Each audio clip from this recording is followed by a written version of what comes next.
E aí galera, vocês vão assistir agora um aulão gravado nessa véspera de prova mesmo, literalmente, da sexta para o sábado, onde eu vou explicar os principais pontos da matéria Administração Geral. Assistam esse aulão com critério. Desejo toda a sorte do mundo a vocês que vão assistir esse aulão e fazer a prova do TST já nesse domingo, ou a do TRF na semana que vem. E esse é um aulão, galera, feito com muito carinho, com muito sacrifício até. São 3 da manhã onde eu terminei de gravar esse aulão que vocês vão assistir agora, pensando na aprovação de cada um de vocês.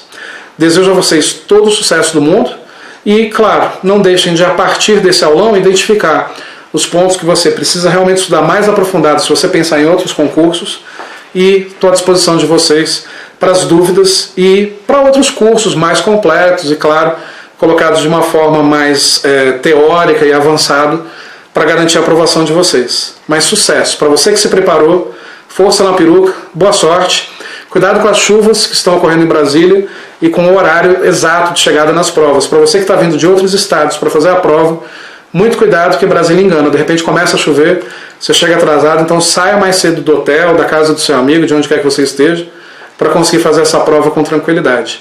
Boa sorte, gente. Sucesso!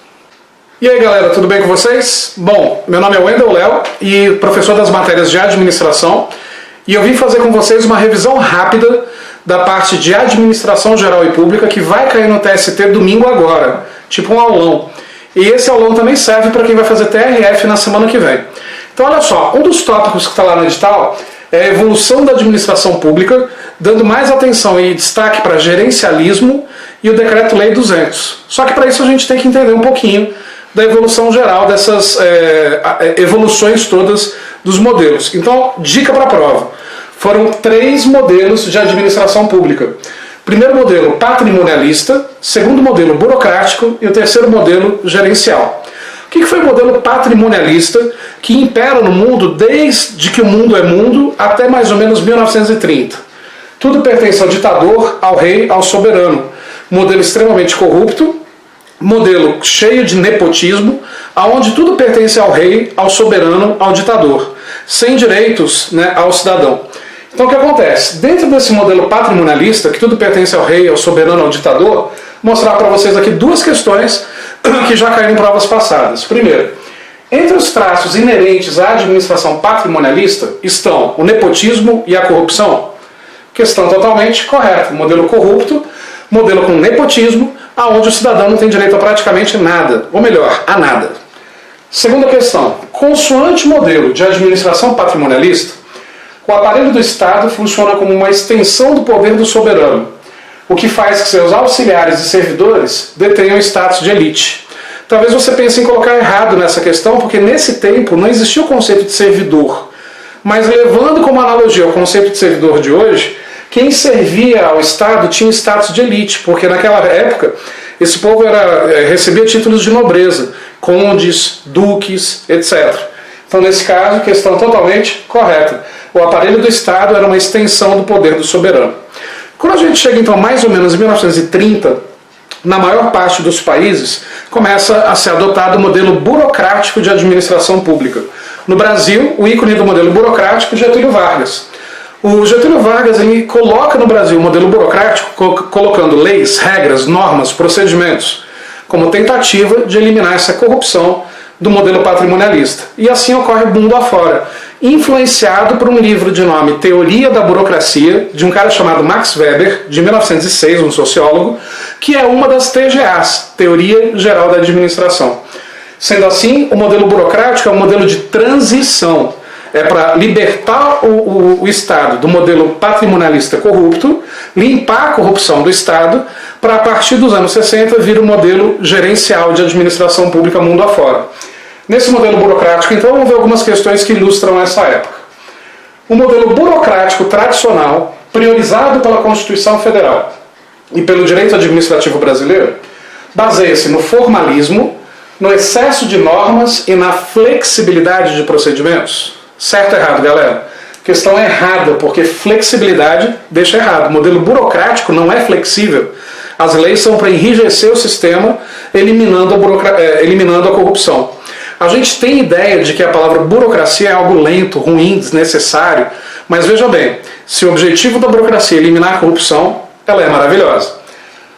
Próxima questão, então deixa inflexível e não com flexibilidade. Próximo, o governo autoritário de Vargas investiu na modernização da máquina administrativa do Estado por meio da difusão dos paradigmas burocráticos de Max Weber. Como eu falei agora há pouco, o modelo burocrático de administração pública é influenciado pela teoria da burocracia de Max Weber de 1906, o que deixa a questão então correta. Só toma cuidado com uma coisa, você poderia colocar errado porque investiu na modernização e você tem a ideia de que burocracia é algo lento, ruim, desnecessário. Só que para a época foi uma modernização para eliminar a corrupção. Mas o que está no seu edital de verdade é o gerencialismo, o modelo gerencial, que ocorre mundo afora a partir dos anos 60. No Brasil, Juscelino começa a implementação do modelo gerencial, só que ele não consegue avançar com isso, e aí no meio do nosso momento militar, da ditadura militar, do regime militar, nós tivemos a publicação do Decreto-Lei 200, em 67, no auge do regime militar.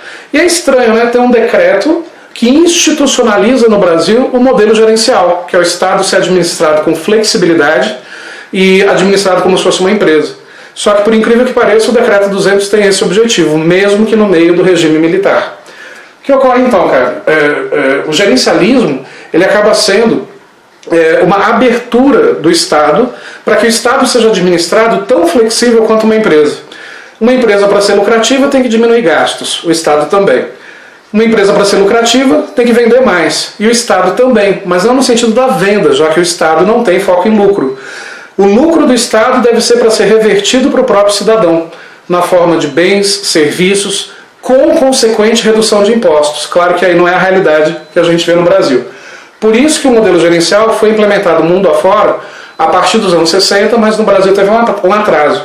Se cair em prova quem foi o pai do modelo gerencial no Brasil, não foi Juscelino, embora tenha implementado muitas coisas gerenciais, não foi Collor, mas sim Fernando Henrique Cardoso, no segundo mandato, com plano diretor de reforma do aparelho do Estado, que foi a última mudança administrativa que o Brasil teve. Mas o que está no edital é o Decreto-Lei 200. O que foi o Decreto-Lei 200 então? Olha uma questão que fala sobre ele. A reforma administrativa materializada pelo Decreto-Lei 200 de 67 é associada à primeira experiência de implementação da administração gerencial no país. Questão correta. Adotada em pleno período ditatorial, reforçou a centralização funcional e promoveu a criação das carreiras da administração pública de alto nível. Certo ou errada a questão, galera? Nesse caso a questão está errada por causa de uma palavra. Se a ideia é transformar o Brasil em algo gerencial, você descentraliza. E aqui está falando de centralização funcional. O Decreto-Lei 200 criou a administração indireta. O Decreto-Lei 200 permitiu a implementação de empresas públicas da administração indireta no país, descentralizando tudo das mãos do Estado como sendo o único soberano e repassando boa parte da execução das tarefas do Estado até mesmo para a própria sociedade. Estranho isso ter ocorrido no meio de um regime militar, mas o Decreto-Lei 200 é o marco inicial no papel do modelo gerencial brasileiro, que não foi inteiramente implementado com o Decreto 200. Ele é concluído e definitivamente implementado com o plano diretor de reforma do aparelho do Estado, do Fernando Henrique. Outra questão, o modelo gerencial compreende a implementação de conceitos como de accountability na administração pública. Questão correta. O que é accountability? Palavrinha que provavelmente vai aparecer na sua prova. Accountability é a capacidade do Estado em prestar contas dos seus atos. E isso é uma característica de modelo gerencial, onde o Estado tem que ser administrado como se fosse uma empresa e, certamente, prestação de contas dos gastos públicos e o efetivo retorno que esses gastos públicos geram para a sociedade. Então, nesse caso, questão correta. Então é o seguinte, para fechar essa parte desse resumão da evolução da administração pública. Gerencialismo é o último modelo, ele também pode ser chamado de New Public Management, nova gestão pública, ou modelo gerencial. Modelo gerencial, enxugamento de gastos, privatizações, terceirizações, enxugamento da máquina pública. Sendo assim, características que hoje ninguém quer defender, né, porque todo mundo quer uma vaga no concurso, mas são características presentes dentro do modelo gerencial, que teve como marco inicial o Decreto 200, que ocorreu em pleno regime militar, descentralizando a administração pública. Beleza? Seguinte, outro assunto que está no seu edital, convergências e diferenças entre gestão pública e privada. Assunto fácil, inclusive possível tema de redação. Quais são as principais diferenças entre gestão pública e gestão privada? Galera, a principal diferença está no princípio da legalidade. O princípio da legalidade na Constituição diz que todos os atos administrativos devem fazer cumprir a lei. Aquilo que a lei não permite, está proibido. Isso na gestão pública. Olha a diferença na gestão privada. Tudo aquilo que a lei não proíbe está permitido. Então, na gestão privada, há uma flexibilidade maior. A gestão pública não pode improvisar no atendimento, não pode sair da lei. A gestão privada, se não ir contra a lei, pode executar aquilo que bem entender. As principais diferenças estão aqui nessa tabela. Então, primeiro, a forma de obtenção de recursos. Na gestão pública, os recursos vêm de onde, galera? Impostos. Sendo assim, o Estado nunca vai à falência, porque sempre tem arrecadação de imposto. Ainda mais aqui nesse país, onde a gente respirou, pagou imposto.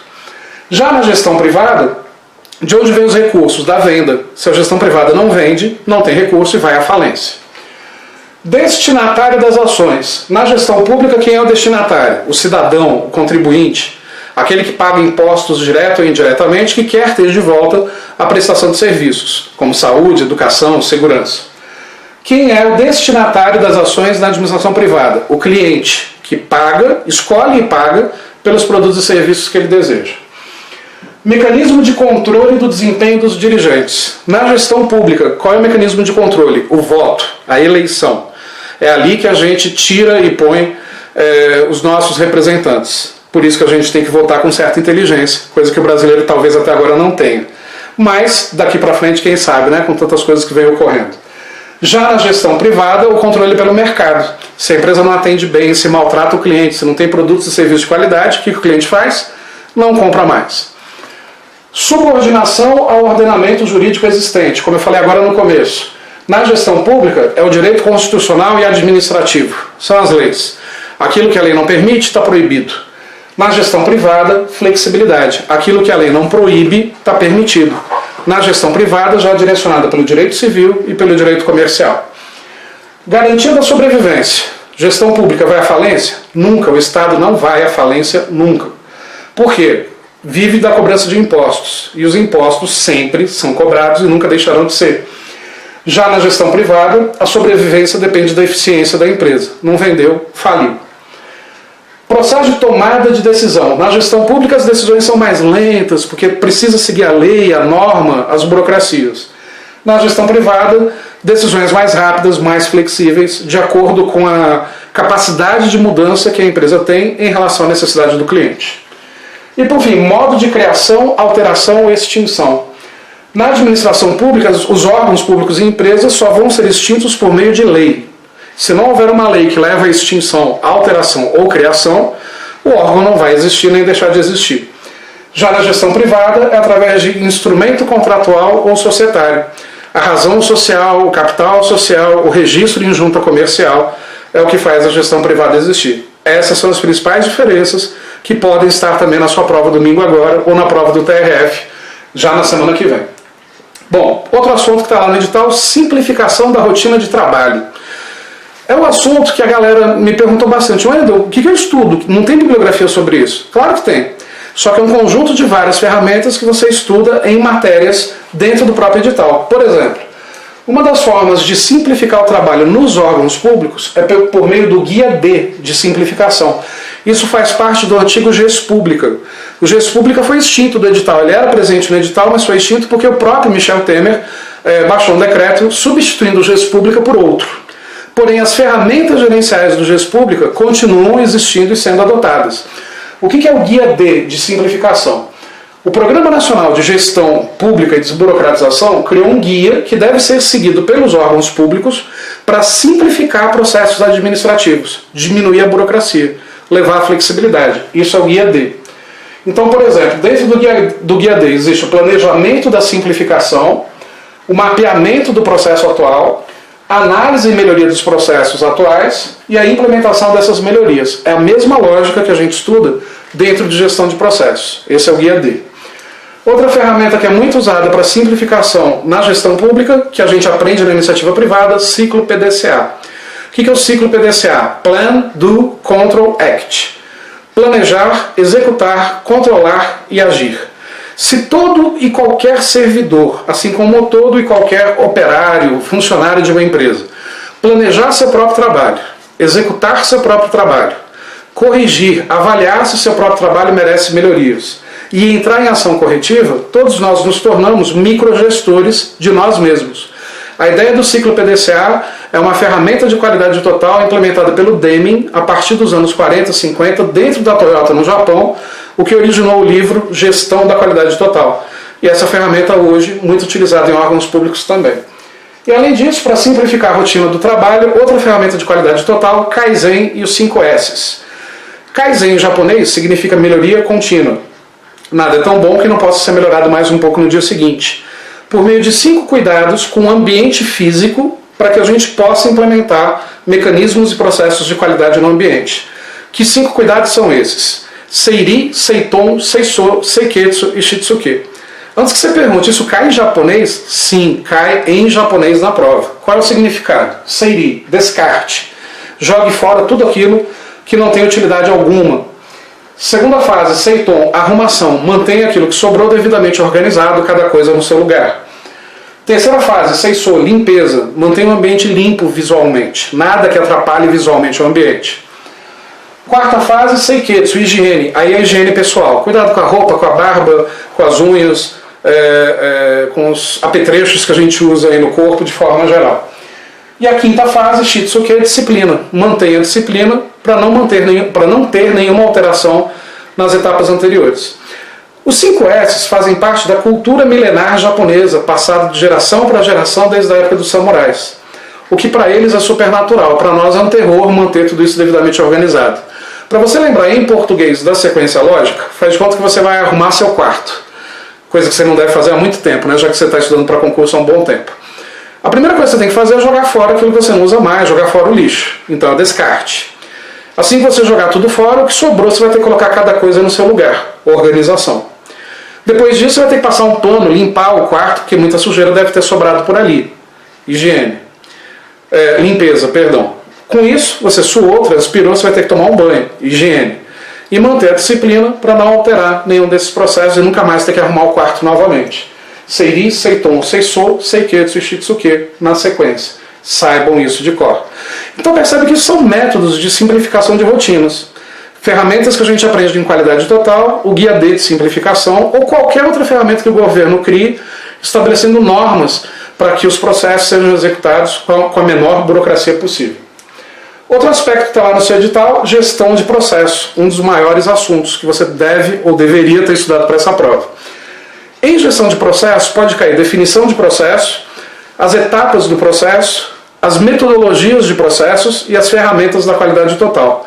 Fazendo um bate-bola muito rápido, o que é um processo?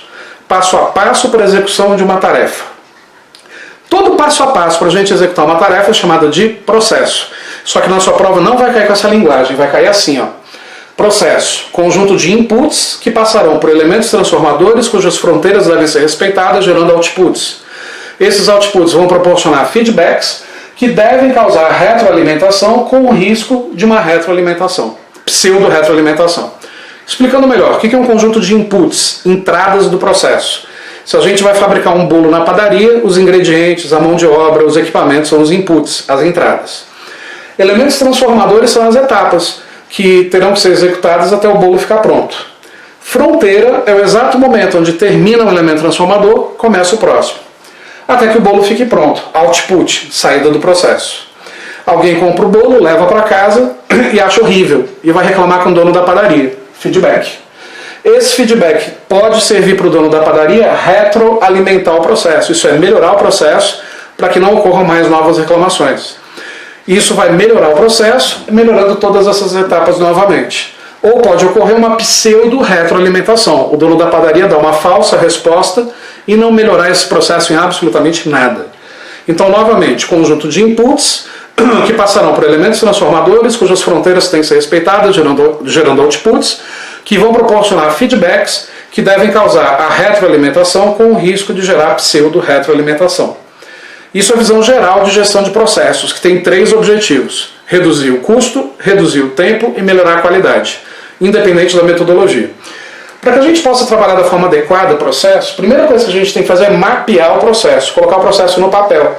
Para isso a gente usa fluxogramas, esses símbolos todos que a gente estuda aí para concurso. Colocado o processo num fluxograma, a gente deixa ele mais facilmente entendido por qualquer pessoa que olhe para esse desenho.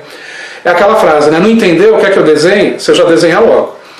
Processo mapeado por um fluxograma, agora a gente vai analisar o processo, analisar os detalhes. Nos fazendo 6 perguntas que toda criança faz. O que é isso? Como é isso? Por quê? Quando? Onde? Como? Quanto? Isso é com base numa técnica do inglês 5W1H. O que é o 5W1H? What, o que, where, onde, who, quem está executando o processo, when, quando o processo é executado, why, por que o processo é executado, e o how, como que o processo é executado.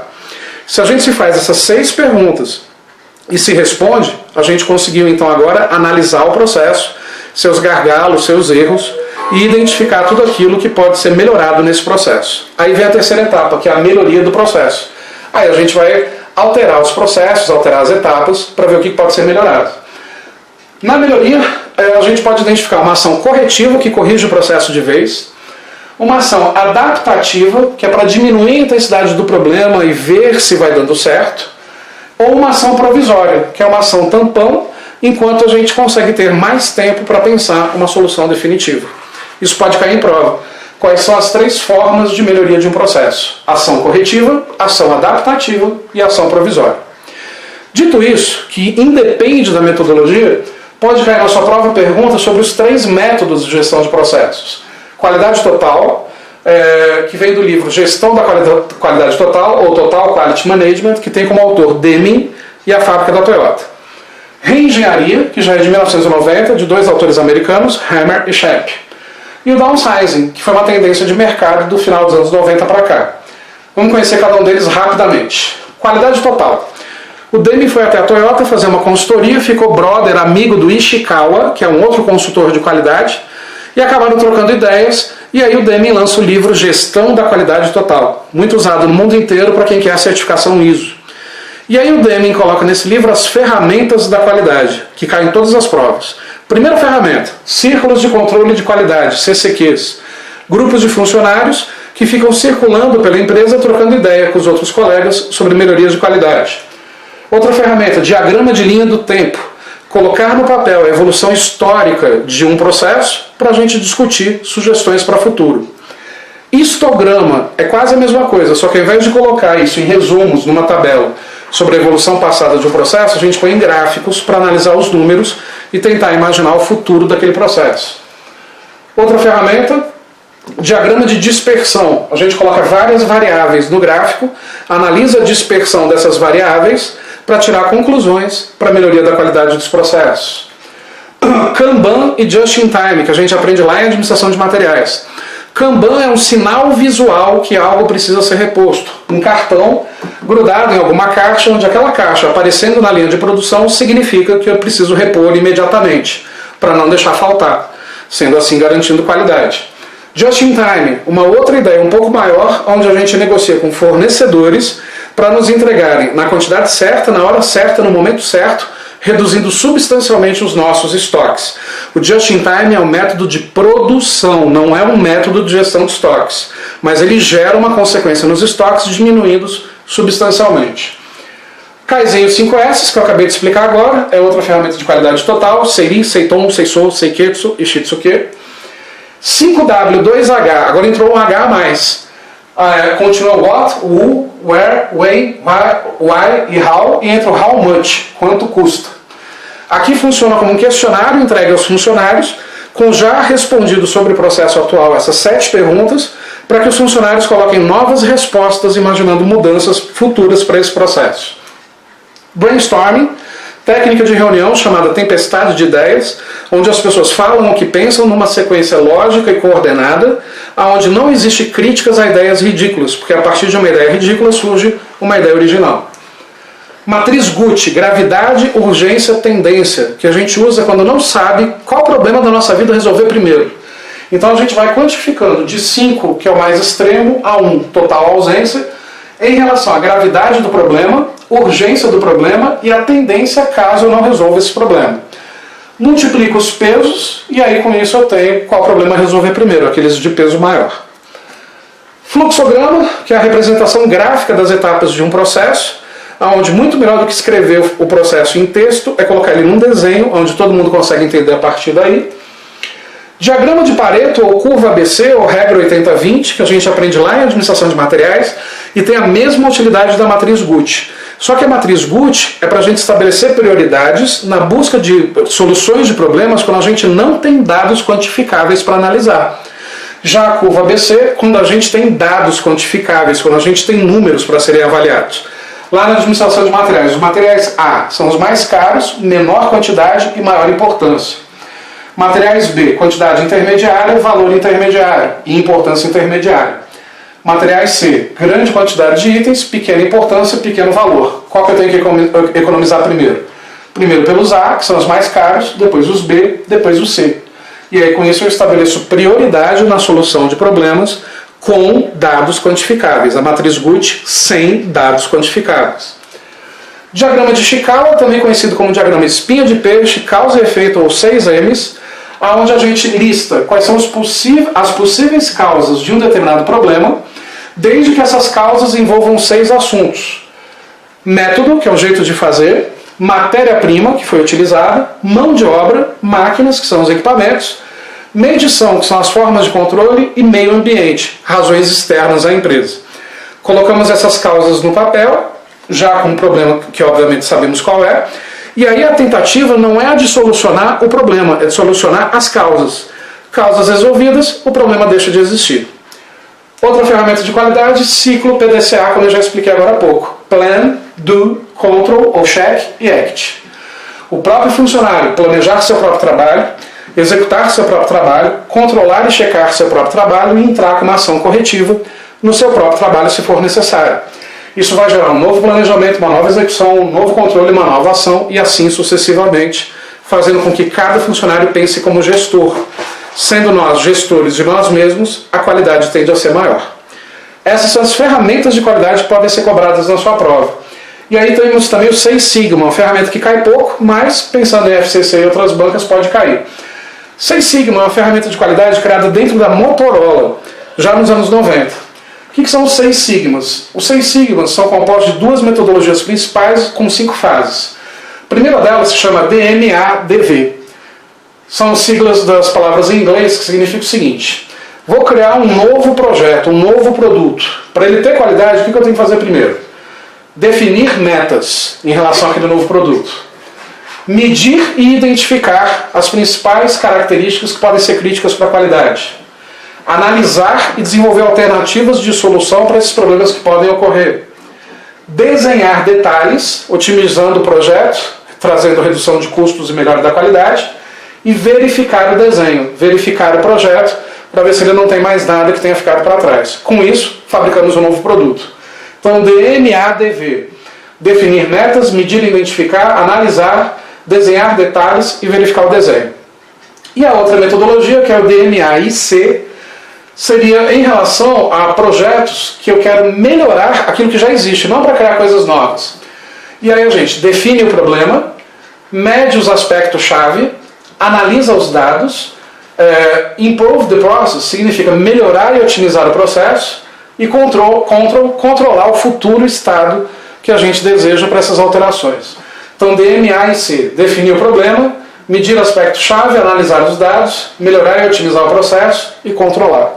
É interessante saber a diferença entre as duas siglas, já que isso pode estar na sua prova numa questão que a maioria erra, porque a grande maioria ignora esses assuntos todos de administração, ainda mais essas ferramentas todas. Bom, pode cair também a diferença entre os principais autores da qualidade. Deming é o pai da qualidade com seus 14 princípios.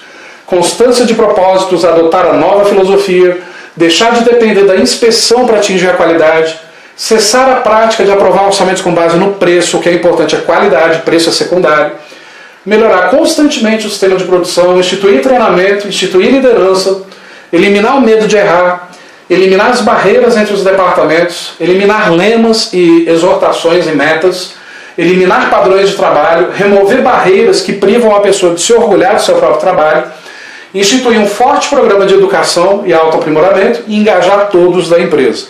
Esses 14 princípios do Deming ficam muito bem entendidos quando a gente estuda todas as ferramentas da qualidade, porque são princípios que estão inseridos dentro dessas ferramentas de alguma forma. Aí um tal de Ishikawa, que ajudou o Deming na composição dessas ideias, é responsável por 7 das ferramentas que a gente acabou de ver.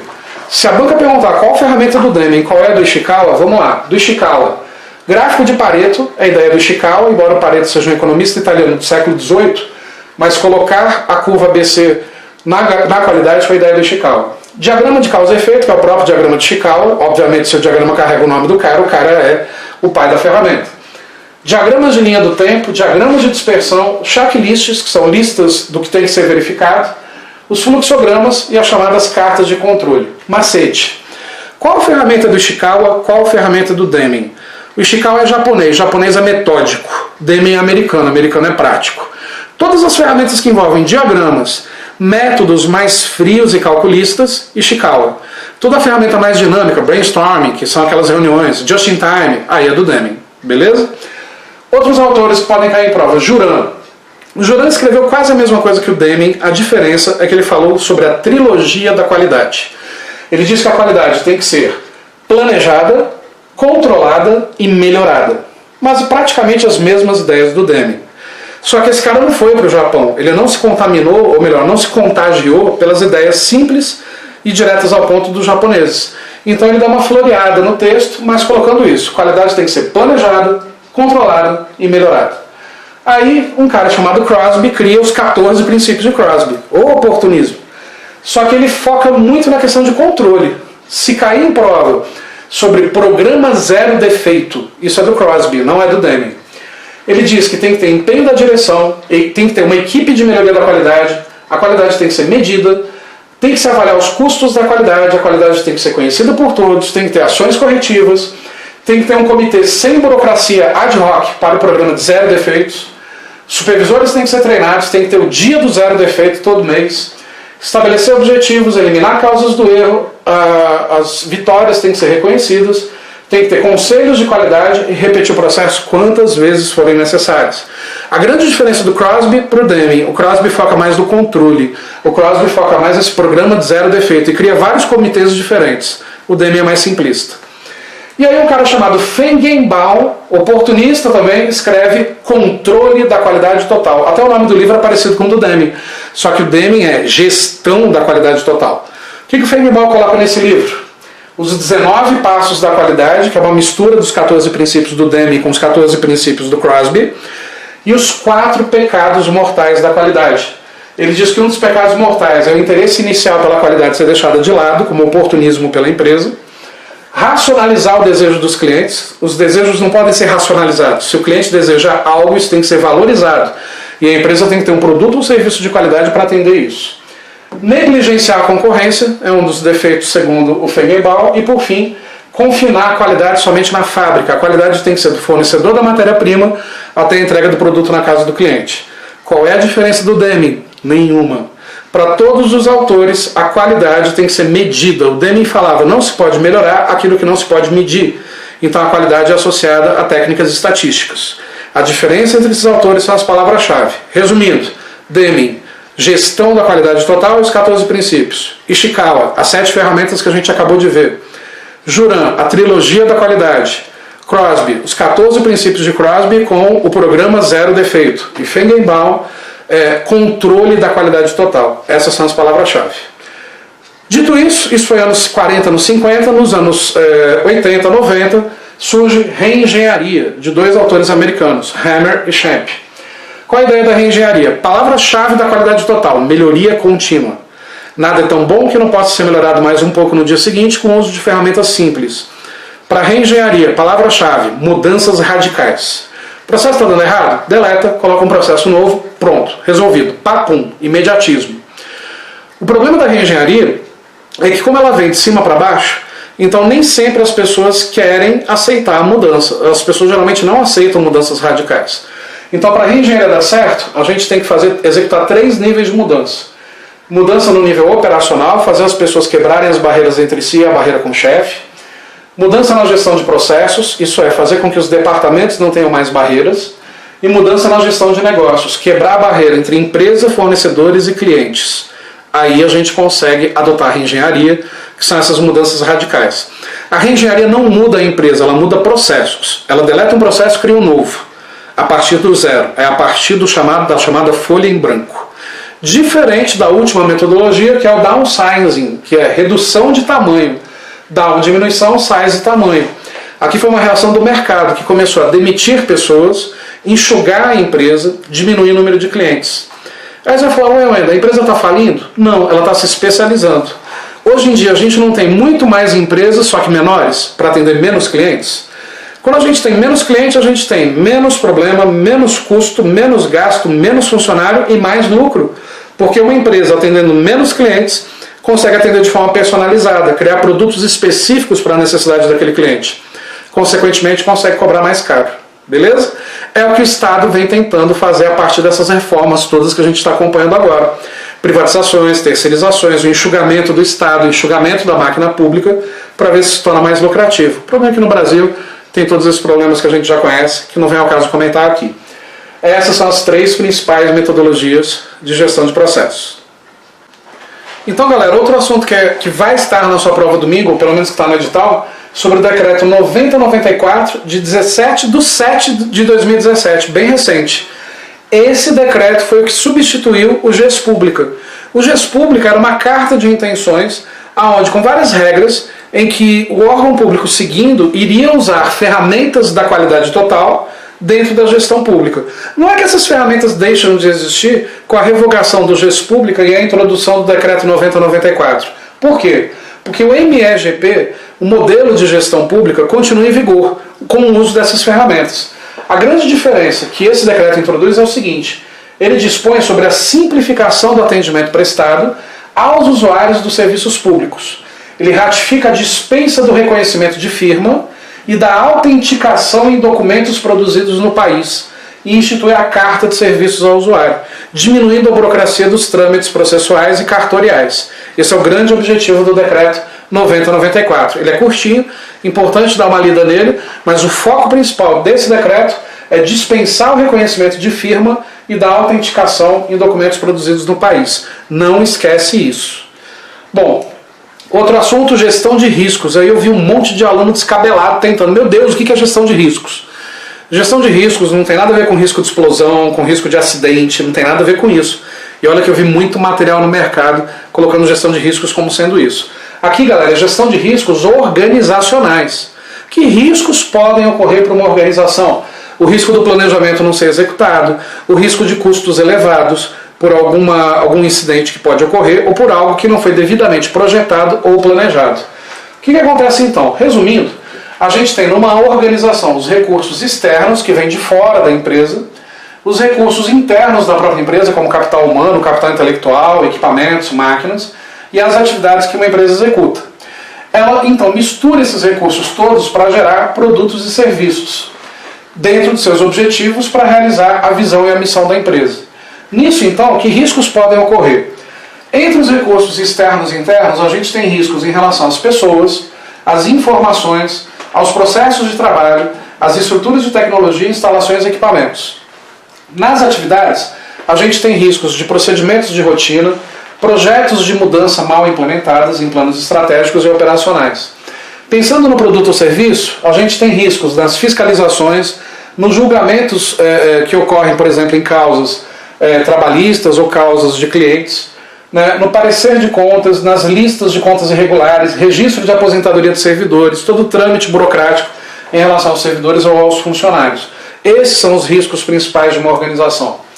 Sendo assim, o risco então ele tem que ser tratado imediatamente na raiz, dentro principalmente dos recursos internos. São principalmente os recursos internos que geram os riscos que se refletem nos recursos externos. Recursos internos muito bem preparados, a empresa fica apta e preparada para os riscos externos, como por exemplo, aumento de preços, inflação, comportamento do consumidor mudando radicalmente. Sendo assim, a gente tem que identificar que cada risco pode gerar uma nova oportunidade. Se nós corrigirmos, então, os nossos recursos internos, nos protegendo de riscos que advêm de recursos externos, garantiremos a execução das atividades com produtos e serviços de alta qualidade. Claro que para isso a gente precisa ler mais detalhadamente sobre cada um dos riscos que eu citei, mas de forma geral são esses os riscos citados agora há pouco que a sua banca pode perguntar. E aí a gente tem que avaliar então o impacto e as consequências dessas oportunidades ao serem abraçadas. A partir do momento que a gente abraça as oportunidades para evitar que os riscos ocorram ou venhamos a diminuir o impacto dos riscos, a gente tem que pensar nos efeitos intermediários, como maior disponibilidade da empresa em relação às mudanças, melhora da sua qualidade, melhora do desempenho dos recursos, maior eficiência e economicidade, ganhos financeiros que a empresa terá com isso e preservar ou ampliar a sua boa reputação. Isso são excelentes oportunidades. No efeito final, a gente tem que pensar na eficácia, na efetividade e na sustentabilidade da empresa. E aí lá no seu edital também tem os conceitos de eficácia, eficiência, e efetividade, produtividade, que a gente já vai ver nesse aulão de resumo. Então, em relação aos riscos, precisamos analisar as seguintes situações. Qual é a necessidade de implementar controles não previstos inicialmente? Quando um novo trabalho for planejado, eu preciso pensar em todos os possíveis riscos que venham a ser gerados. Quando forem realizadas mudanças significativas, também preciso pensar nesses riscos. Após a concorrência de incidente com potencial de perda ou dano significativo, eu tenho que pensar nas oportunidades e correções desses erros. E, periodicamente, no local de trabalho, também tenho que pensar nas atividades rotineiras, evitando acidentes, evitando emergências e evitando qualquer situação futura fora do planejado. E quando existirem regulamentos técnicos e legais e suas modificações. Muitas vezes as empresas estão adequadas às regras do mercado, as leis mudam e a empresa não se atualiza. Isso é um risco, principalmente se uma fiscalização acabar visitando a empresa. Então, de forma geral, isso seria o que deveria ter sido estudado em relação à gestão de riscos. Outro assunto que está na sua prova, agora específica para o TST, a resolução CNJ, de 18 de dezembro de 2007, e sobre a gestão estratégica do Poder Judiciário brasileiro. A resolução CNJ número 49, ela fala sobre o quê? Sobre como é a relação dentro do Poder Judiciário brasileiro com a estratégia jurídica e com os demais órgãos que executam essa estratégia e avaliam essa estratégia. Sendo assim, quais são os indicadores da gestão estratégica do poder público? São 46 indicadores. Vou citar alguns. Qual é o índice de confiança no Poder Judiciário que o cidadão hoje tem? Índice de satisfação do cliente quando atendido pelo Judiciário? Taxa de congestionamento dos processos? Qual é a produtividade do magistrado? Índice de atendimento à demanda, índice de agilidade no julgamento, índice de processos antigos que ainda estão parados ou já foram resolvidos. E aqui para o final, índice de absenteísmo, pessoas que faltam e que trabalham ali no judiciário, índice do clima organizacional, índice de prevenção de saúde. Então são 46 índices que você dominando alguns deles, você consegue desenvolver uma redação caso isso seja o tema. Eu aposto como um dos possíveis temas da redação sobre a gestão estratégica do Poder Judiciário brasileiro. Muito embora para o TST, eu aposto em algo ligado à reforma trabalhista. Vamos ver o que vai acontecer no domingo.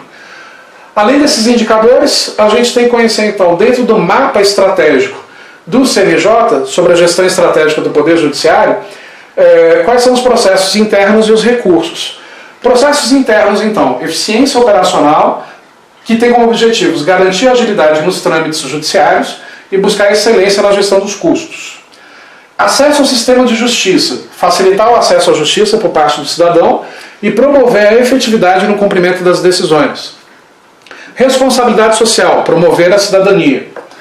Alinhamento e integração, garantir um alinhamento estratégico em todas as unidades do judiciário e fomentar a interação e a troca de experiências entre tribunais. Na atuação institucional, fortalecer e harmonizar a relação entre os poderes, setores e instituições, disseminar valores éticos e morais por meio de atuação institucional efetiva e aprimorar a comunicação com os públicos externos para que o cidadão tenha cada vez mais e melhor acesso à justiça. Em relação aos recursos, na gestão de pessoas, objetivos: desenvolver conhecimentos, habilidades e atitudes, CHA, que a gente estuda lá em gestão de pessoas, dos magistrados e servidores. Motivar e comprometer magistrados e servidores com a execução da estratégia. Dentro da infraestrutura e tecnologia, garantir infraestrutura apropriada à tramitação judicial e garantir a disponibilidade dos sistemas essenciais de TI, tecnologia da informação, para que a gente possa ter acesso rápido aos sites da Justiça e até identificarmos a evolução de um determinado processo. E em relação ao orçamento, assegurar recursos orçamentários necessários para a execução da estratégia. Esses são os principais objetivos da resolução CNJ 49 e da gestão estratégica de forma geral do Poder Judiciário brasileiro. Bom, ainda lá no edital tem o conceito de eficácia, eficiência, efetividade, governança, e aí eu já incluo aqui produtividade, competitividade e governabilidade. Então vamos lá. Eficácia, fazer a coisa certa, atingir um objetivo, fazer o feijão com arroz, fazer o que é esperado. Isso é eficácia. Eficiência, fazer melhor, aproveitar melhor os recursos. Então, a partir do momento que eu atinjo um objetivo, eu fui eficaz. Se eu atingir esse objetivo gerando economia, se eu atingir esse objetivo usando menos tempo, melhorando a qualidade, eu também fui eficiente. Se eu fui os dois, eficaz e eficiente, isso é, atingir um objetivo usando melhores recursos, e isso trouxe consequência positiva para alguém, ocorreu a efetividade. A efetividade não é a simples soma da eficácia com a eficiência. É a soma da eficácia com a eficiência gerando uma consequência positiva. Por exemplo, o órgão público atingiu seus objetivos em atendimento ao cidadão, gastando menos tempo no atendimento. Fomos eficazes, fomos eficientes. Gerando o contentamento do cidadão, que acabou gerando elogios. Fomos efetivos. Gerou um algo a mais com essa soma da eficácia e da eficiência. Produtividade é o resultado daquilo que é produtivo, ou seja, do que se produz, do que é rentável. Se essas operações, na busca da eficácia e da eficiência, geraram lucro, reduziram custos, além de tudo, fomos produtivos. Produtividade está ligada diretamente a custo.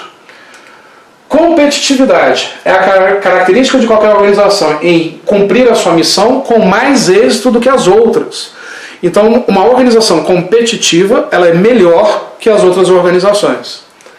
Governança significa ação de governo, o ato de governar.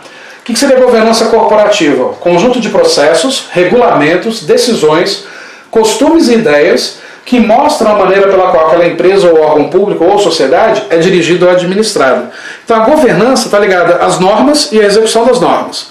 Governabilidade é a habilidade de governo, a habilidade de parlamentar, de convencer as pessoas das suas ideias, de fazer com que o servidor vista a camisa do órgão e trabalhe em função do cidadão, de que o Estado, de forma geral, pense no cidadão e não mais na corrupção. Tudo isso seria ações de governabilidade. Então essa distinção rápida, direto ao ponto, dessas palavras que estão presentes no edital. Está lá no edital também as funções da administração. Primeira delas, planejamento. Então, gente, sobre planejamento, o que é normal cair em prova? Quais são os capítulos do planejamento, os níveis do planejamento, as ferramentas de planejamento e o tal do BSC, Balanced Scorecard. Então vamos lá para o nosso resumão. Capítulos de um planejamento. Primeira coisa, todo planejamento é buscando a visão e missão da organização, que são os primeiros capítulos de um planejamento. Visão, aonde eu quero chegar. Ser a maior da América Latina em 5 anos. Missão, o que a gente pretende fazer para chegar lá? Oferecer aos nossos clientes a melhor cobertura, o melhor atendimento. Com base nisso, a gente vem descrevendo todos os capítulos de um planejamento. Essa imagem é para ilustrar para vocês que a cada etapa do planejamento eu posso alterar essas etapas quando necessário. Se cair em prova, um planejamento pode ser alterado a qualquer momento? A qualquer momento o planejamento pode ser alterado, galera. Pode ser alterado no início, no meio, no final, enfim. Todo planejamento tem que ser dinâmico. Capítulos, então, do planejamento. Visão e missão. Visão, declaração da direção que a empresa pretende seguir. O que a empresa deseja ser. Geralmente isso tem um objetivo numérico, ou pelo menos que possa ser medido, ser a maior, em 5 anos, em 3 anos. Tem que ter um prazo. Geralmente, prazo para planejamento estratégico, que é de longo prazo, é de 3 a 5 anos. Missão. Deve refletir a razão de ser da empresa, o seu propósito, o que a empresa faz. Oferecer aos nossos clientes a melhor cobertura, o melhor atendimento, seria um exemplo de missão. A gente poderia incluir também os valores, defendendo o meio ambiente. São as causas que uma empresa defende. Depois vem a análise do ambiente interno e do ambiente externo. Ambiente externo não é necessariamente o que está ocorrendo fora da empresa. Ambiente externo é aquilo que ainda não aconteceu. As oportunidades, se forem coisas boas, que a gente ainda não abraçou, e as ameaças, que são coisas ruins que podem nos atrapalhar. Ambiente interno não necessariamente é aquilo que está dentro da empresa. Ambiente interno pode ser também nossos pontos fortes, que já possuímos, coisas boas, e as coisas ruins, os pontos fracos, que já acontecem, as coisas negativas. Ao analisarmos os ambientes, aí a gente vai para o quarto capítulo, que é a análise da situação atual. Aqui a gente vai declarar como que a empresa está no momento. Quantos funcionários, produtos, dados internos da empresa. Depois disso a gente constrói cenários, futuros prováveis. Quantos futuros prováveis eu posso colocar no planejamento? Quantos couberem? No mínimo 3. Aí a gente vai chamar, quando colocar 3, de cenário ouro, prata e bronze. Cenário ouro, aquilo que provavelmente vai acontecer. Não é porque se chama ouro que tem que ser coisa boa. Cenário prata, não é o mais provável, mas é fácil de acontecer. Cenário bronze, o mais difícil de acontecer, mas vai que acontece. Quando a gente escreve esses cenários, a gente está pensando em futuros prováveis. Para quê? Para aí sim nos planejarmos. Formulação da estratégia para cada cenário descrito. Depois, no final, um orçamento geral de quanto que a empresa pretende gastar com isso e um cronograma das atividades, sem detalhamento exato de datas. Porque o detalhamento exato das datas vão vir nos outros 2 níveis de planejamento, tático e operacional. Planejamento tático é aquele planejamento que é feito por cada gerente para cada departamento. Planejamento operacional é feito para cada indivíduo. Dentro disso, então, quais são as principais ferramentas de planejamento que estarão na sua prova? Primeira e principal, que mais cai em prova, matriz SWOT. Pontos fortes, fracos, oportunidades e ameaças. Que, quando detalhadas nesses 4 quadrantes, permite à empresa adotar algumas estratégias. Todo ponto forte tem que ser consolidado. Todo ponto fraco transformado em ponto forte. Toda oportunidade abraçada transformada em ponto forte.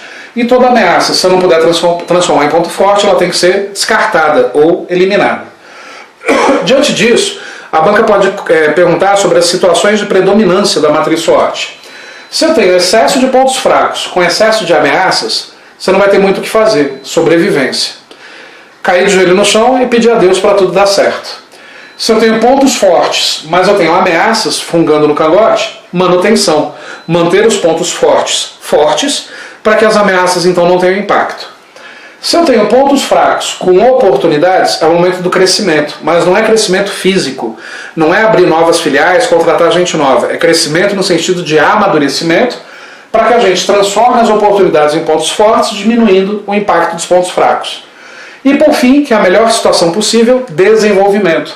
Ponto forte com oportunidade. Aí a melhor situação possível é onde a gente cresce fisicamente. Isso é uma das ferramentas. Outra ferramenta comum de cair em prova, forças de Porter. Michael Porter, nos anos 70, no livro Vantagem Competitiva, definiu 5 forças que as empresas devem prestar atenção nos seus planejamentos. Primeira força, rivalidade entre concorrentes. Nunca negligencie a concorrência, mas também não foque seu planejamento só nos concorrentes. Não deixe de levá-los em consideração. Ameaça de novos entrantes, ameaça de novos concorrentes entrarem no mercado. E aí o que a empresa já pode fazer para se defender disso no seu planejamento? Ameaça de produtos substitutos, que podem vir a substituir o nosso produto lançado pelos concorrentes. Por exemplo, qual é a grande ameaça das aulas presenciais para concurso? A videoaula. E aí uma escola tem que se adequar aos 2 tipos de produto. Poder de barganha dos fornecedores, estabelecer no planejamento estratégico parcerias com os fornecedores para a gente não ficar refém. E poder de barganha dos clientes, estabelecer parcerias com os clientes para que eles sejam mais duradouros e que a empresa possa contar com eles nos seus planejamentos estratégicos. Essas são as 5 forças de Porter que você tem que saber para responder questões sobre isso na prova. Outra ferramenta comum, matriz BCG, Boston Consulting Groups. É o nome de uma consultoria nos Estados Unidos que criou essa matriz para posicionamento de produtos e serviços dentro do planejamento estratégico. E aí a gente tem 4 possíveis situações. Quando a gente tem alta participação de mercado, vendemos pra caramba, no mercado de alto crescimento, isso é um produto estrela, que a gente tem que investir continuamente para continuar estrela. Quando a gente tem alta participação de mercado, no mercado que cresce pouco, vaca leiteira. A gente consegue ter muito lucro desse produto, sem grandes esforços, porque a concorrência não consegue chegar perto. São aqueles produtos e serviços que sustentam financeiramente a nossa empresa. Produto ponto de interrogação, baixa participação de mercado, um mercado que cresce muito. É a dúvida se eu devo continuar com ele no mercado ou se eu devo tirar do mercado. E o produto abacaxi, que é o problema, que eu teria que tirar da minha empresa. Baixa participação de mercado no mercado de baixo crescimento, que praticamente não cresce, não vende, e aí por que mantê-lo? Com isso, a gente compõe, com essas 3 ferramentas, o principal do nosso planejamento estratégico. Existem outras, mas essas são as 3 principais, com as suas correlações, que as bancas de concurso costumam cobrar. Ainda sobre planejamento, cai bastante sobre a diferença entre os 3 níveis. Isso foi tema da redação do MPU de 2010. Era para explicar os 3 níveis de planejamento e correlacionar com a Copa de 2014. Nível estratégico, feito pela cúpula a longo prazo para a empresa como um todo. Há uma reunião passando o planejamento estratégico para os gerentes, que vão fazer seus planejamentos táticos ou gerenciais ou funcionais, pensando em cada departamento, a médio prazo. A partir do momento que essa reunião é feita, os gerentes vão elaborar seus planejamentos táticos e fazer uma reunião com cada funcionário, repassando a tarefa de cada funcionário para ser acompanhada a curto prazo, planejamento operacional. Olha a lógica da coisa. Se todos os planejamentos operacionais forem realizados, faz cada departamento chegar no nível tático. Cada departamento chegando no nível tático faz a empresa chegar no nível estratégico. Essa é a correlação dos 3 níveis de planejamento. Balança de Scocker, BSC, de Kaplan e Norton, também dos anos 90. É uma metodologia de gestão do desempenho da estratégia. A ideia do Kaplan e Norton foi criar uma metodologia onde faz o funcionário participar da estratégia, embora a estratégia continue sendo tarefa da cúpula. E aí por meio de 4 indicadores: finanças, clientes, processos internos e ensinamento e aprendizagem ou aprendizado e crescimento. Qual que é a lógica desses 4 indicadores? Distribuir para funcionários mapas estratégicos gráficos de fácil análise, para que os funcionários então gerem conscientização e sugestões de ideias para a empresa melhorar o nível estratégico. Como que esses 4 processos se interligam? Se há muito tempo a empresa não investe em aprendizado e crescimento, provavelmente os processos internos se deterioram. Processos internos deteriorados, o cliente se afasta. O cliente se afastando, financeiramente vamos à ruína. As bancas sempre vão perguntar quais são os 4 aspectos do BSC e se eles são feitos pensando na empresa como um todo, a nível tático ou a nível operacional.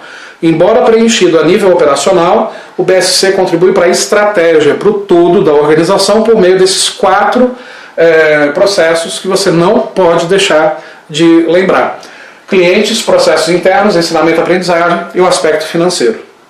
Geralmente é isso que cai sobre planejamento. Claro, com muito mais detalhes, mas a ideia dessa aula é ser um aulão de revisão. Além de planejamento, quais são as outras funções da administração que caem em prova? E aí a gente vai conhecer agora então as estruturas organizacionais, departamentalização, direção, organização, controle e avaliação. Então bate-bola rápido. Organização é logo após o planejamento. Eu planejo o que a empresa vai fazer, agora eu vou organizar. Definir recursos, quem faz o quê. A organização, então, é definir as estruturas organizacionais. Quais são elas? Linear, onde ninguém se comunica com ninguém e a comunicação é apenas vertical, vem de cima para baixo e, se permitido, de baixo para cima. Estrutura característica de organizações militares ou muito rígidas ou que estão começando seus negócios agora. Estrutura funcional, os departamentos já se comunicam. Há uma comunicação horizontal entre as pessoas e também diagonal, onde o subordinado de um setor tem a liberdade para falar com o chefe do chefe ou com o chefe de outro setor. As comunicações então são maiores, o que pode gerar um pouco mais de demora, mas uma precisão maior na comunicação, porque os problemas são resolvidos pelas pessoas que estão próximas do problema, e não apenas pela cúpula, como é na linear, que é muito rígida e centralizadora. Lean Staff, quando tem a presença de uma assessoria, de uma consultoria ligado a algum membro da organização por uma linha lateral ligado a alguém. E aí o organograma vai se chamar Lean Staff, sendo ele funcional ou sendo ele linear. Matricial, quando a gente tem a presença de projetos acontecendo. Uma empresa de engenharia, por exemplo, tem os seus departamentos que se comunicam, funcional, mas tem os gerentes de cada prédio sendo construído, gerentes de projeto, que também se comunicam com os níveis operacionais, assim como cada departamento. Todos preocupados em fazer o projeto ser entregue no prazo. Num organograma matricial, a comunicação é sempre funcional. Num organograma Lean Staff, a comunicação pode ser ou funcional ou linear. É mais comum que ocorra na linear. Continuando. Adocracia, total ausência de burocracia. Percebe que o desenho é até outro. Aqui no meio é o cliente, ao redor do cliente, pessoas que se juntam para realizar um produto ou serviço ao cliente. É aquilo que a gente chama, lá em gestão de pessoas, de gestão de competências. Um organograma totalmente horizontal, com as pessoas no mesmo nível, com as chamadas equipes autogerenciadas. Essas são as principais estruturas organizacionais. Direção, que é outra função da administração, é mostrar para as pessoas aquilo que foi originalmente planejado e organizado. Comunicar às pessoas o que deve ser feito. É a função comandar e controlar, lá do Fayol, em 1916, na teoria clássica, que se transforma em direção no mundo atual. Quais são as formas de direção que existem? Existe o sistema autoritário coercitivo, segundo Likert, que é o manda quem pode e obedece quem tem juízo. Sistema autoritário benevolente, que tem castigos, mas se preocupa com algumas recompensas. Sistema consultivo, onde se pede a opinião das pessoas, menos castigos e mais recompensas. E o sistema participativo, onde não tem castigos, não tem punições, são muito raras, e só tem recompensas, priorizando recompensas sociais e não recompensas materiais. Uma forma muito melhor de comunicar o planejamento e a organização para as pessoas. Então esses são os 4 sistemas administrativos de direção, segundo Likert. Autoritário coercitivo, autoritário benevolente, consultivo e participativo. Outra função, controle, que aí já é verificar se as pessoas estão executando aquilo que foi originalmente planejado, organizado e dirigido.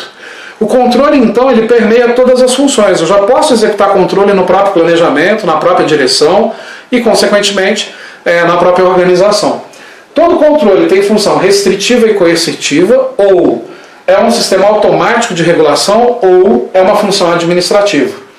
Controle restritivo e coercitivo, quando a pessoa, por exemplo, pisa na bola, comete certos erros que ferem os regimentos internos e, por exemplo, ele é demitido. Sistema automático de regulação, cartão de ponto. Chegou atrasado, saiu mais cedo, faltou, desconto no salário automaticamente. E função administrativa de controle, como alguns órgãos, como o TCU, Controladoria Geral da União, que executam funções administrativas de controle pelo seu próprio aspecto, pela sua própria característica. E a última função, avaliação. Avaliar se depois do controle merece uma ação corretiva, uma ação de melhoria ou uma ação de melhoria contínua, onde a gente pode melhorar cada vez mais aquilo que já é bom. É a partir da avaliação que a gente define estratégias de qualidade total, de reengenharia e de downsizing. É aí que planejamento e as funções da administração se misturam com gestão de processos. Outro assunto que está no seu edital, departamentalização. Cuidado para não confundir departamentalização com estruturas organizacionais. Tem 2 critérios de departamentalização que têm o mesmo nome das estruturas. E uma coisa é uma coisa, outra coisa é outra coisa. Existe a departamentalização funcional, que é quando eu divido a empresa em departamentos. Compras, vendas, marketing, finanças. Isso não tem nada a ver com a estrutura ser funcional ou não. Departamentalização por produtos e serviços, onde a empresa se divide em gerências de produtos. Por base territorial, geográfica, região norte, sul, sudeste. Por clientes, masculino, feminino, infantil. Por processos, isso é, eu posso separar, por exemplo, uma fábrica pelo processo de manipulação da matéria-prima, processo de fabricação, processo de embalagem, com gerentes específicos para isso. E o outro critério que pode se confundir com alguma estrutura, que é a departamentalização matricial, por projeto ou por matriz, que não tem nada a ver com estrutura por projeto. Numa departamentalização por projetos, é porque a gente tem projetos que são executados e que aí então a empresa cria departamentos fixos para esses projetos. A área de marketing é muito comum isso. De repente, na área de marketing, você tem uma equipe que cuida de projetos que envolvem patrocínio de esportes e, na outra área, datas comemorativas. Projetos fixos que a empresa tem continuamente. O que acontece, então? Isso dá margem para um outro assunto do edital de vocês, que é gestão de projetos. Galera, gestão de projetos. Qual que é a diferença entre projeto, planejamento e processo? Planejamento, eu ponho no papel metas para longo prazo e como que eu vou executar essas metas, que podem ser modificadas. Processo, passo a passo para a execução de uma tarefa, os fluxogramas.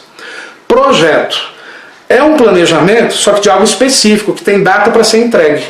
Por exemplo, um produto que tem que ser entregue para um cliente, o prédio que tem que ficar pronto dentro do prazo, um projeto na área de TI. Quando a gente fala então em gestão de projetos, a gente está falando de algo que depois de publicado e aprovado não pode mais ser alterado. Planejamentos podem ser alterados, projetos jamais. Se o projeto está dando errado durante a execução, é porque está sendo seguido conforme colocado no papel.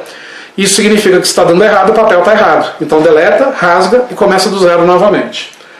Em relação a projetos, então, eles são temporários, possuem um início e um fim definidos, têm que ser planejados, colocados no papel com antecedência. Eles entregam sempre produtos e serviços ou resultados aos clientes, são desenvolvidos por etapas e realizados por pessoas. Todo projeto tem uma restrição tripla, que a gente chama de triângulo do projeto. Prazo, que não pode estourar, recursos, que não podem também estourar, não podem ser gastos de forma não planejada, e a qualidade ou escopo do projeto, que a execução tem que garantir que a qualidade daquilo que foi colocado no papel seja feita idêntica conforme planejado anteriormente. O que acontece então ainda sobre a questão de projetos? Existem alguns termos de gestão de projetos que podem cair em prova. Um deles é overlapping. O que é overlapping ou chamado fast tracking? Todo projeto é realizado em etapas. Vou colocar em exemplos que fica mais claro. Quando tem um prédio desenhado, o projeto, e começa a obra, primeiro um prédio começa pela fundação. A partir do momento que a gente vai levantando o prédio, a teoria de gestão de projetos diz que para ir para cada etapa eu tenho que revisar as etapas anteriores. Então, por exemplo, acabei a fundação, revisa. Agora levantamos o primeiro piso, revisa o primeiro piso e a fundação. Levantamos o segundo piso, revisa o segundo piso, o primeiro piso e a fundação. Sempre assim, para garantir que o projeto seja executado na íntegra conforme planejado no papel. No entanto, tem situações que eu não vou conseguir parar tudo para revisar as etapas anteriores. Vai ter uma sobreposição de etapas. Eu vou começar a executar a segunda e a terceira etapa antes de ter revisado a primeira. O nome disso é overlapping ou fast tracking. Exemplo. Na montagem de um carro na indústria automobilística, a gente começa a montar o esqueleto. Só que nisso, ao mesmo tempo, já está ocorrendo a montagem da parte mecânica, que vai ser incluída na parte do esqueleto. Você já tem uma etapa ocorrendo, enquanto a primeira etapa não foi concluída. Overlapping ou fast tracking. Mas aí só pode ocorrer se for realmente necessário e característico daquele projeto. O grande problema de gestão de projetos, galera, é o seguinte.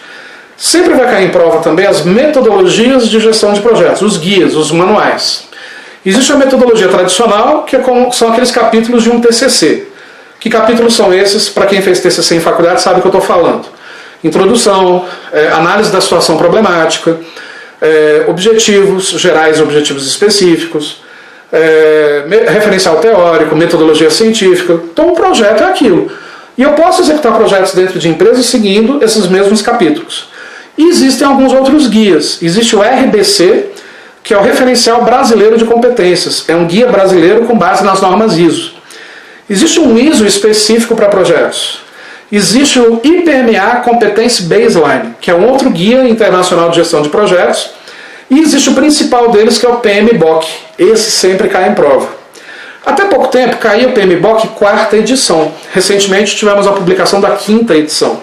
E agora, em 2017, tivemos a 6ª edição, que ainda não foi traduzido para a língua portuguesa à venda nas livrarias, mas já foi traduzido na língua portuguesa para quem é associado ao guia PMBOK, a PMI, né, Project Management Institute, Instituto de Gestão de Projetos.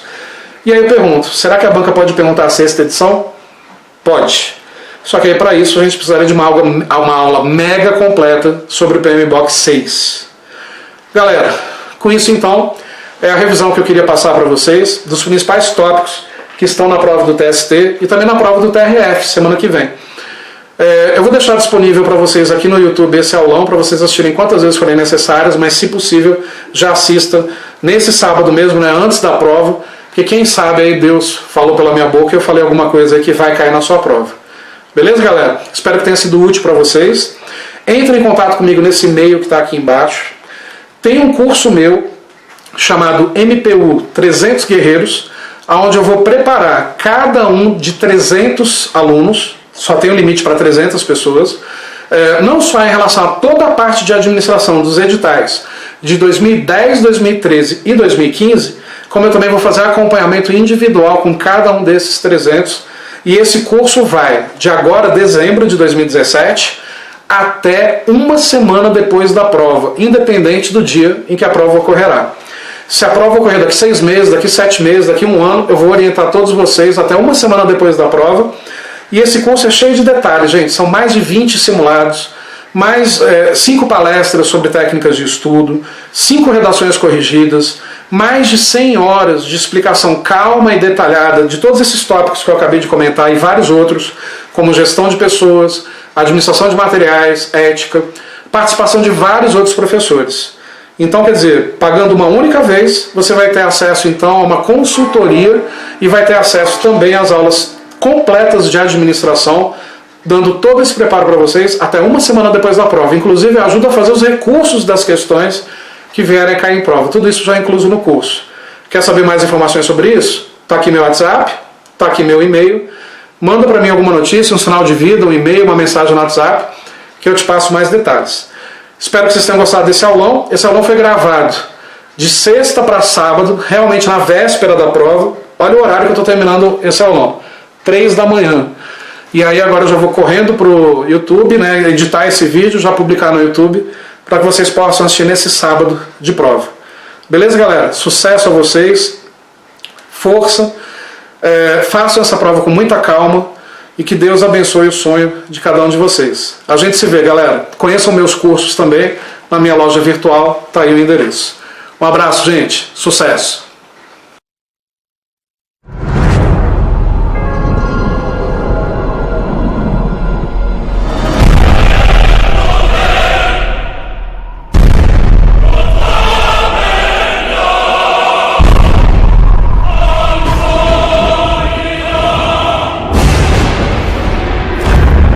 Spartans are descended from Hercules himself, taught never to retreat, never to surrender, taught that death in the battlefield is the greatest glory he could achieve in his life. Spartans, the finest soldiers the world has ever known. It's quiet now. They came from the blackness. Be afraid! Sparta will burn to the ground! 1,000 nations of the Persian Empire descend upon you! What must a king do to save his world? Instead, ask yourself, what should a free man do? Threaten my people with slavery and death! This is madness! Madness. This is Sparta!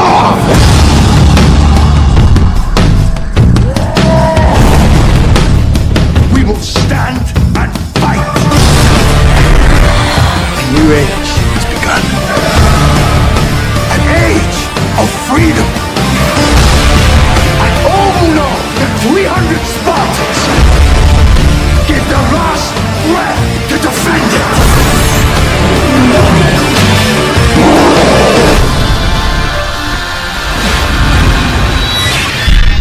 Spartans! Tonight we dine in hell! Give them nothing, but take from them everything!